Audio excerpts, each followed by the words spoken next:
মন খারাপের দিনে। খুব মন খারাপ? তাহলে চলুন আমরা ঘুরে আসি অন্য একটা জগৎ থেকে।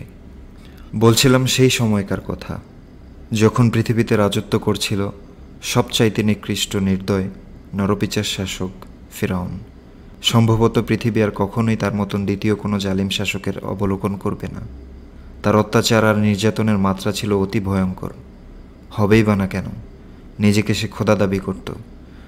খোদার শান, মান আর মর্যাদার আসনে কল্পনা করে সে নিজেকে জগতের একচ্ছত্র অধিপতি ধরে নিত। তার এই মিথ্যে দাবির সাথে যারাই দ্বিমত করত তাদের কপালে জুটত মৃত্যু। সেই মৃত্যুগুলো কোনো সাধারণ মৃত্যু ছিল না। কাউকে আগুনে পুড়িয়ে মারত, কাউকে পানিতে চুবিয়ে মারত, যেন মৃত্যুর বাহারি আয়োজনে ভরপুর থাকত তার সংসদ। ফিরআউন ধরে ধরে বনি ইসরায়েলের পুত্র সন্তানদের হত্যা করত। ফিরআউন জানত তাকে বধ করার জন্য এই বনি ইসরায়েলের মধ্যেই সত্য ইলাহের একজন সত্য নবী প্রেরিত হবে। সে ভাবত বনি ইসরায়েলের ঘরে জন্ম নেওয়া সকল পুত্র সন্তানকে হত্যা করতে পারলেই তার পথের কাঁটা সাফ করে ফেলা যাবে। এই নিষ্ঠুর নির্দয় জালিমের হাত থেকে নিজের সন্তানকে বাঁচাতে মরিয়া হয়ে উঠল শিশু মুসার মায়ের অন্তর। চোখের সামনে প্রাণাধিক প্রিয় সন্তানের নির্মম মৃত্যু দৃশ্য অবলোকন করা দুনিয়ার কোনো মা বাবার পক্ষেই সম্ভব নয়। কিভাবে বাঁচাবেন পুত্রকে তিনি? কিভাবে তাকে আড়াল করবেন জালিম বাহিনীর নাগপাশ থেকে? অস্থির চঞ্চলা হয়ে পড়লেন তিনি। মুসার মায়ের হৃদয়ের এই বেকুলতা আল্লাহর কাছে গোপন থাকল না। তিনি শিশু মুসা আলাইহিসসালামকে একটা বাক্সে ভরে নদীতে ভাসিয়ে দেওয়ার জন্য মুসার মাকে নির্দেশ দিলেন। ব্যাপারটা কোরআনে এসেছে। আল্লাহ সুবহানাহু ওয়া তাআলা বলেছেন, আর আমি মুসার মায়ের নিকট এই মর্মে নির্দেশ পাঠালাম যে তুমি তাকে দুধ পান করাও। অতঃপর যখন তুমি তার ব্যাপারে আশঙ্কা করবে তখন তাকে নদীতে নিক্ষেপ করবে।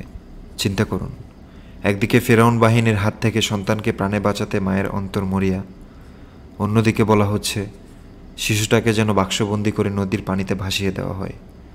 আপাত দৃষ্টিতে আমাদের মনে হতে পারে এ যেন মৃত্যুর আগেই মৃত্যুকে বরণ করে নেওয়া। ডাঙার বাঘের ভয়ে জলের কুমিরের সামনে সন্তানকে ঠেলে দেওয়ার মতন ব্যাপার। আমার এবং আপনার মনে যে ভাবনার উদয় হচ্ছে তা কি মুসা আলাইহিসসালামের মায়ের মনেও উদয় হয়নি? হ্যাঁ, হয়েছে।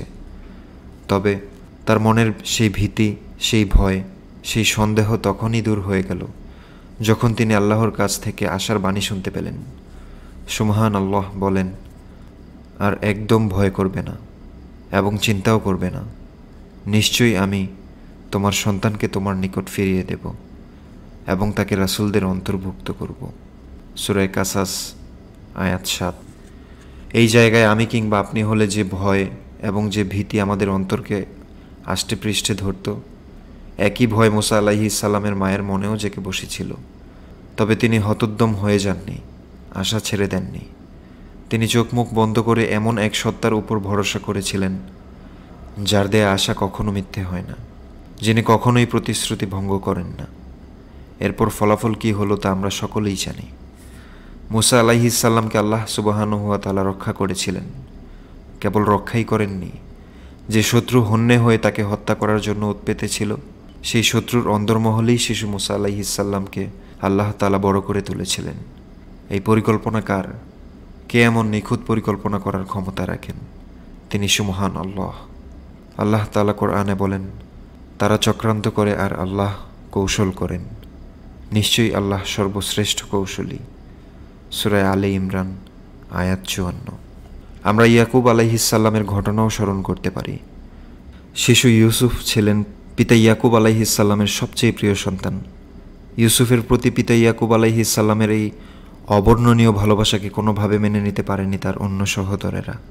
হিংসার বশবর্তী হয়ে খেলার নাম করে তারা ছোট ইউসুফকে ফেলে দেয় এক অন্ধকার কূপের মধ্যে। পিতা ইয়াকুব আলাইহিসসালামের কাছে এসে তারা খুব সুন্দর কাহিনী ফেঁদে বসল। বলল, বাবা, খেলার মাঠ থেকে ইউসুফকে বাঘ খেয়ে ফেলেছে। ইয়াকুব আলাইহিসসালাম জানতেন তার ছেলেরা তার কাছে এসে মিথ্যা কথা বলছে। তিনি এটাও জানতেন তারা নিশ্চিত ইউসুফের কোনো ক্ষতি করে বসেছে। এতৎসত্ত্বেও তিনি কোনো প্রতিশোধ গ্রহণ করলেন না। প্রাণাধিক প্রিয় সন্তানকে হারানোর বেদনায় মাথা চাপড়িয়ে অজ্ঞান হয়ে গেলেন না। এমনকি ছেলেদের তিনি কোনো কটু কথা, কোনো হুমকি ধামকি পর্যন্তও দিলেন না। তিনি কি বলেছিলেন জানেন? কোরআনে এসেছে, সূরা আলে ইমরান আয়াত ৫৪। সুতরাং আমার করণীয় হচ্ছে সুন্দর এবং সুস্থিরভাবে ধৈর্য ধারণ করা। আর তোমরা আমার কাছে যা বর্ণনা করছো সে বিষয়ে আল্লাহই হলেন আমার একমাত্র সাহায্যদাতা। আল্লাহর উপর ভরসার পারদ কতটা উঁচুতে থাকলে এমন মুহূর্তে একজন বাবা এরকম কথা বলতে পারে, এভাবে ধৈর্যের চরম পরীক্ষা দিতে পারে। আর সেই ধৈর্যের বিনিময় কতটা বিশাল ছিল তা তো আমরা জানি।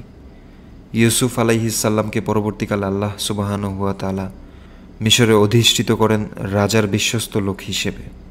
যে ভাইগুলো তার সাথে শত্রুতা করে একদিন তাকে কূপে ফেলে দিয়েছিল তাদেরকেই তিনি তার পায়ের কাছে এনে ফেলেছিলেন। তিনি ইয়াকুব আলাইহিসসাল্লামের কাছে ফিরিয়ে দিয়েছিলেন প্রিয়তম পুত্র ইউসুফকে, আর ইউসুফ আলাইহিসসাল্লামের কাছে ফিরিয়ে দিয়েছিলেন প্রিয়তম পিতাকে। সুবহানাল্লাহ, কত সুন্দর আল্লাহর জুড়ে দেওয়া মেলবন্ধন, কত চমৎকারই না বিপদের ধৈর্য ধারণের ফল। সুতরাং দুনিয়াবি কষ্টগুলোতে না পাওয়া ও হারিয়ে ফেলাগুলোতে একজন মুমিন কখনোই হতাশ হবে না। চরম বিপদের মুহূর্তে উভয় সংকটের সময় মুসা আলাইহিসসালামের মাতা আল্লাহর দেয়া ফয়সালাই মাথা পেতে গ্রহণ করেছিলেন এবং অপেক্ষা করেছিলেন আল্লাহর কৃত ওয়াদার ফল লাভের জন্য। পুত্র হারানোর শোকের দিনেও নবী ইয়াকুব আলাইহিসসালাম দেখিয়েছেন ধৈর্যের চরম পরাকাষ্ঠা। আল্লাহ তাদের কাউকেই হতাশ করেননি।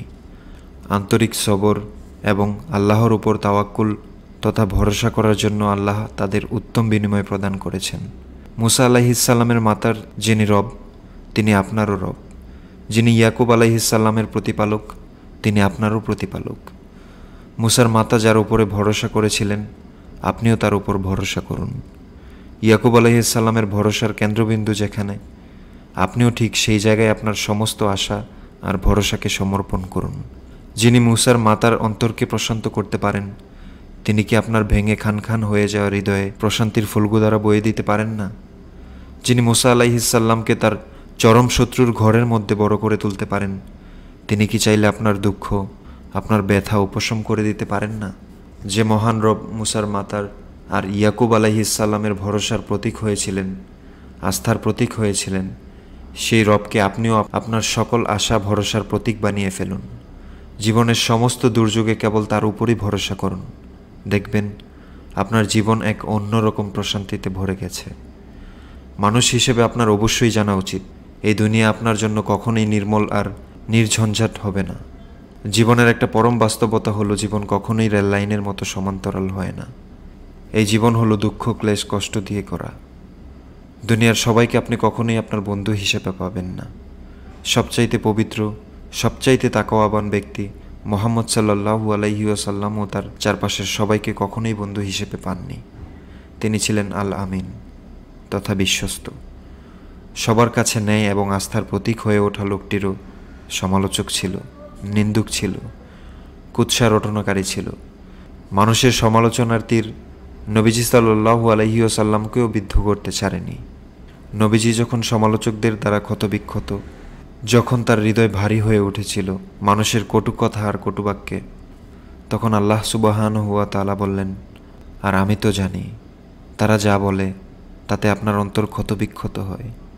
সুতরাং আপনি আপনার রবের প্রশংসায় তাসবিহ পাঠ করুন আর অন্তর্ভুক্ত হন সেজদাকারীদের। সূরা হিজর আয়াত ৯৭ থেকে ৯৮। স্বয়ং নবীজিকে যেখানে সমালোচনার ভেতর দিয়ে যেতে হয়েছে সেখানে আপনি বা আমি কিভাবে ধরে নিতে পারি যে আমাদের সমালোচক থাকবে না, নিন্দুক থাকবে না, আমাদের পেছনে কুৎসা রটনাকারী থাকবে না? বস্তুত এটাই হলো জীবন। এর জবাবে আমাদের প্রতি উত্তর কী হবে? আল্লাহ শিখিয়ে দিচ্ছেন তাসবিহ পাঠ এবং সালাত আদায়।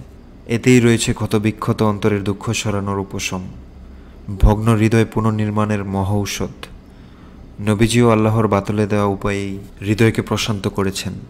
মানুষের অযাচিত সমালোচনায় যখন তার হৃদয় বেদনার ভারে নুইয়ে পড়ত তখন তিনি বিলাল রাদিয়াল্লাহু আনহুকে সালাতের জন্য ডাকতেন আর বলতেন, বিলাল, সালাতের মাধ্যমে আমাদের অন্তরকে প্রশান্ত করো। যখন কেউ আপনার নামে কুৎসা রটাবে, অনর্থক আপনার নামে সমালোচনা করবে, তখন আপনি ধৈর্যহারা হবেন না, হতবিহল হয়ে পড়বেন না, সবর করবেন। এই সবরের ফল সুমিষ্ট। আয়েশা রাদিয়াল্লাহু আনহার ব্যাপারে মুনাফিকদের অপবাদের কথা কি মনে আছে? একবার এক সফরের সময় তিনি কাফেলা থেকে একটু পিছিয়ে পড়েন। তিনি যে কাফেলা থেকে ছিটকে পড়েছেন সেটা কেউ বুঝতে পারেনি। এরপর জনশূন্য সেই প্রান্তরে তিনি ঠিক কী করবেন এমন ভাবনার দোলাচলে সময় যেতে লাগলো। একসময় তিনি সেখানটায় ঘুমিয়ে পড়েন। পরে সাফওয়ান ইবনু সুলামি ওই পথ অতিক্রম করার সময় আয়েশা রাদিয়াল্লাহু আনহাকে দেখতে পান এবং তাকে সাথে নিয়ে পুনরায় কাফেলায় যোগ দেন। এই ঘটনাকে নিয়ে কুৎসা রটিয়ে বেড়ায় মুনাফিকদের সর্দার আবদুল্লাহ ইবনু উবাই। সে প্রশ্ন তোলে আয়েশা রাদিয়াল্লাহু আনহার পবিত্র চরিত্র নিয়ে। শুনতে অবাক লাগলেও সত্য। মুনাফিকদের এই কুৎসা, এই সমালোচনা এবং তিরস্কার রাসূলুল্লাহ সাল্লাল্লাহু আলাইহি ওয়াসাল্লাম আয়েশা রাদিয়াল্লাহু আনহার মাঝে সাময়িক দূরত্বের কারণ হয়ে দাঁড়িয়েছিল। নবীজি বুঝতে পারছিলেন না সমালোচকদের তিনি কি জবাব দেবেন, কীভাবেই বা প্রমাণ করবেন যে আয়েশা একজন সতীসাধ্যী নারী।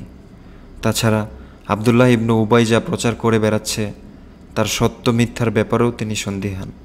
তিনি কেবল আল্লাহর উপর ভরসা করলেন। এমন দোটানা পরিস্থিতি, এমন বিপন্ন সময়ে তিনি এক মহামহিম আল্লাহর উপর তাওয়াক্কুল করেছেন। আয়েশা রাদিয়াল্লাহু আনহাও তাই করলেন।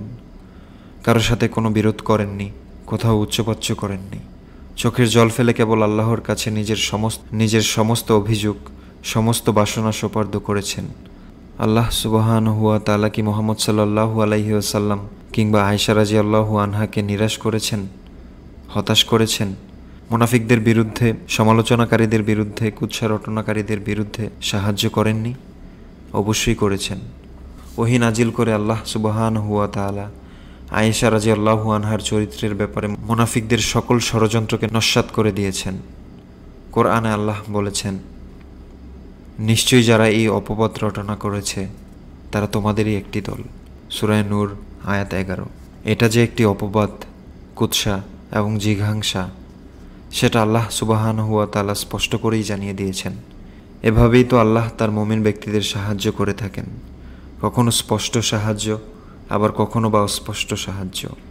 জীবনে আপনিও আপনার চারপাশে একটি দল পাবেন যারা সর্বদা আপনার সমালোচনায় মুখর থাকবে, গভীর পর্যবেক্ষণের দ্বারা আপনার ভালো কাজটির খুঁত বের করবে, আপনার ত্রুটিযুক্ত কাজটিকে ফলাও করে প্রচার করে বেড়াবে, যাতে আপনাকে মানসিকভাবে ভেঙে দেওয়া যায়, যাতে আপনি হতাশ হয়ে পড়েন, আপনার মন যাতে বিষিয়ে ওঠে। এসব কিছুই তারা আপনার প্রতি হিংসা, ঈর্ষা আর জিঘাংসার বশবর্তী হয়ে করে থাকে। কারণ আপনার অবস্থান তাদের পীড়া দেয়, আপনার গ্রহণযোগ্যতা তাদের মনে বিষাক্ত ফলার মতো আঘাত করে। আপনাকে আপনার অবস্থান থেকে নামিয়ে আনার চিন্তায় তারা সদা বিভোর থাকে। কিভাবে অন্যদের চোখে আপনাকে খাটো করা যায়, কিভাবে অন্যদের মনে আপনার ব্যাপারে সন্দেহের বীজ বুনে দেয়া যায়। এদের ব্যাপারে কখনোই হতাশ হবেন না, এদের কথায় মন খারাপ করবেন না, ভেঙে পড়বেন না, হতোদ্যম হবেন না। এদের কথা কিংবা বক্তব্যের বিপরীতে প্রতিক্রিয়া দেখাবেন না, শুধু সবর করবেন। আল্লাহর উপর ভরসা করে তাদের ক্ষমা করে দেবেন।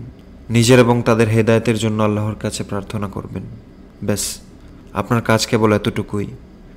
এরকম অবান্তর সমালোচনায় পতিত হলে নিজের সাথে কথা বলুন, ভেবে দেখুন তো আপনার ইখলাস আর নিয়ত আপনার কাছে পরিশুদ্ধ মনে হয় কিনা।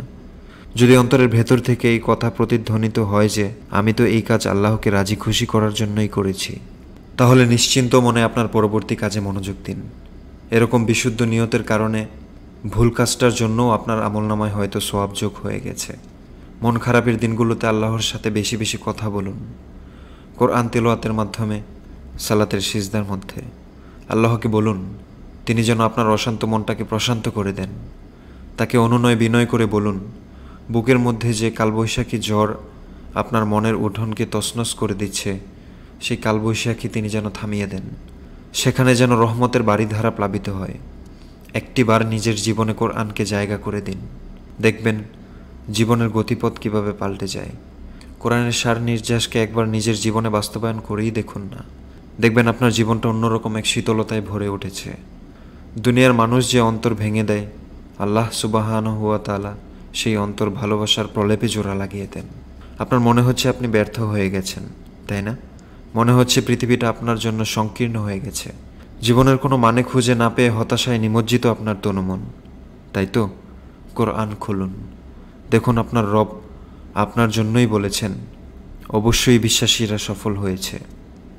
সূরা মুমিনুন আয়াত 1। আপনি একজন মুমিন, একজন বিশ্বাসী, একজন তাকওয়াবান। আপনি তো হতাশ হতে পারেন না। আল্লাহর দয়া থেকে, তার করুণা, ভালোবাসা এবং রহমতের যে বাড়িধারা আপনার উপর বর্ষিত হচ্ছে, তা থেকে আপনি কিভাবে নিরাশ হবেন? দুনিয়াবি ব্যর্থতা, অসফলতায় আপনার কি আসে যায় বলুন? আল্লাহর উপর যারা ভরসা করে, নির্ভর করে, তারা হতাশ হয় না। দুনিয়ার ব্যর্থতা তাদের আঘাত দেয় না, তারা বরং অপেক্ষার প্রহর গণে মহা সাফল্যের, সেই সাফল্যের যার প্রতিশ্রুতি দিয়েছেন স্বয়ং রব্বুল আলামিন। আপনার হৃদয় যখন আল্লাহর উপর ভরসায় টইটুম্বুর, তখন সিজদায় জাকারিয়া আলাইহিস সালামের মতো করে বলুন, হে আমার রব, আমি তো কখনো তোমাকে ডেকে ব্যর্থ হইনি। সূরা মুমিনুন আয়াত 1। আপনার জীবনে অনেক দুঃখ আসতে পারে, আপনি মুখোমুখি হতে পারেন নানান জঞ্জা ক্ষুদ্র ঝড়ের। কোনো ঝড়ো হাওয়া এসে আপনার জীবনটাকে এলোমেলো করে দিয়ে যাবে। অস্ফুট স্বরে মহান রবকে যখন বলেন, মালিক, আমার জীবনে এত কষ্ট কেন? তিনি তখন বলেন, ইন্না মাআল উসরি ইউসরা, নিশ্চয়ই কষ্টের সাথেই রয়েছে স্বস্তি। এমন কঠিনতর বিপদে আশেপাশে কাউকে পাচ্ছেন না, এমনকি অন্ধকারে আপন ছায়াটাও মিলিয়ে যায়। আপনার এতদিনের সুহৃদ প্রিয় বন্ধু, প্রিয় স্বজনদের কেউই এই দুর্দিনে আপনার পাশে নেই। মনে হচ্ছে আকুল দরিয়ায় একটি ডুবুডুবু নৌকার আপনি একাই যাত্রী। এই নৌকা যে কোনো মুহূর্তেই তলিয়ে যাবে। এমন সময় আপনি যখন আশাহত হয়ে রবের কাছে ফরিয়াদ করে বলেন, মাবুদ, আজকে আমাকে সাহায্য করার মতন কেউই নেই, তখন আপনার রব বলেন, মুমিনদের সাহায্য করা আমার দায়িত্ব। সূরা রুম আয়াত 47। প্রিয়জনেরা বিচ্ছেদ ঘটিয়ে দূরে চলে গেছে। জীবন নামক চোরাবালির সাথে আপনি আর কোনোভাবেই পেরে উঠছেন না। খুব অসহায় বোধ করছেন। মনে হচ্ছে আপনি এখনই ডুবে যাবেন দুঃখের অতল গহ্বরে, হারিয়ে যাবেন চিরতরে। তখন যদি মুখ ফুটে বলেন, আল্লাহ, আমার পাশে আজ কেউই আর অবশিষ্ট নেই, তখন আপনার ডাক শুনে আল্লাহ বলেন, ভয় পেও না, আমি তোমাদের সাথেই আছি, আমি সব শুনি এবং দেখি। সূরা তহা আয়াত 46। পাপে জর্জরিত হয়ে আছে জীবন। চোখ মেললেই চারিদিকে কেবল অন্ধকারের ঘনঘটা দেখতে পান। কলুষিত হৃদয় নিয়ে যখনই আল্লাহর দরবারে দাঁড়িয়ে বলেন, আমি যে এত পাপ করেছি, আল্লাহ কি সত্যি আমাকে ক্ষমা করবেন? তখনই আপনার রব জবাব দেন, নিশ্চয়ই আল্লাহ তাওবাকারীদের ভালোবাসেন। সূরা বাকারা আয়াত 222। এভাবেই আল্লাহ সুবহানাহু ওয়া তাআলা প্রতিটি সময়ে, প্রতিটি মুহূর্তে আপনার পাশে থাকেন। আল্লাহর কালামকে, তার বাণীকে জীবনে ধারণ করুন। আল্লাহকে জীবনে বন্ধু বানিয়ে নিন। বিশ্বাস করুন, বন্ধু হিসেবে তার চেয়ে উত্তম, তার চেয়ে প্রতিশ্রুতিশীল, তার চেয়ে মহান আর কেউ হতেই পারে না। নিজের জীবনের অন্ধকার প্রকোষ্ঠে আলোর রেখা প্রবেশ করতে দিন। অন্ধকারকে আলো দ্বারা দূরীভূত করুন। আপনার যে পৃথিবী এতদিন ঘন ঘোর আধারে নিমজ্জিত ছিল, তা উদ্ভাসিত হবে সম্পূর্ণ নতুন এক রূপে, নতুন এক রঙে। মন খারাপের দিনগুলোতে আল্লাহকে আপনার সঙ্গী বানান। দেখবেন সেই মুহূর্তগুলো সব আচমকা আপনার জীবনে সেরা মুহূর্তে পরিণত হয়ে গেছে।